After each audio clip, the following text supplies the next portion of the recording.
শুভ নববর্ষ। আমার সমস্ত ফেসবুক বন্ধুদেরকে জানাচ্ছি অনেক অনেক শুভবর্ষ, শুভেচ্ছা এবং ভালোবাসা। আর আজকে শুভ নববর্ষটা আমি শুরু করেছিলাম আমাদের বাড়ির পাশে যে জগন্নাথ মন্দির আছে তাকেই পুজো করে, যেহেতু ছিন্নমস্তাতে আজকে প্রচুর পরিমাণে ভিড় ছিল। আমি একবার করে দেখছিলাম, ভাবছিলাম যে যাব, কিন্তু এত ভিড় ছিল আর তেমনি আজকে রোদও প্রচণ্ড, তার জন্য যাইনি। তো যাই হোক, পুজো দেওয়া হয়ে গেল। আর আজ থেকে আমাদের জগন্নাথ মন্দিরে 7 দিন এখন পাঠ চলবে, আর পাঠটা করবেন শ্রী গোপাল মহারাজ। তো যারা জানো না তারা অবশ্যই তাদেরকে আমি আমন্ত্রণ করছি। প্রতিদিন সন্ধ্যা 7টা থেকে রাত 10টা পর্যন্ত এখানে পাঠ চলবে, তো আমরা সবাই আসবে।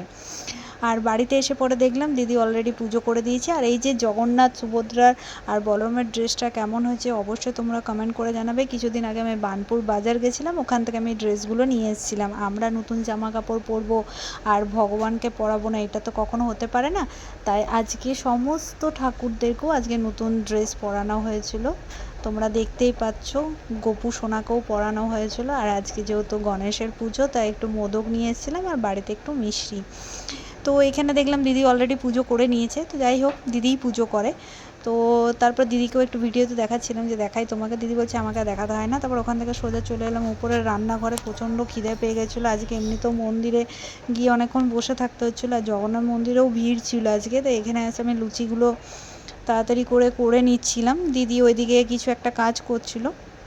তো লুচিগুলো এক সাইডে আমি বেলছিলাম আর ওদিকে তেল গরম করতে চাপিয়ে দিয়েছিলাম কড়াইয়ে। যতক্ষণ তেল গরম হবে ততক্ষণ আমি লুচিগুলো ভেজে নেব।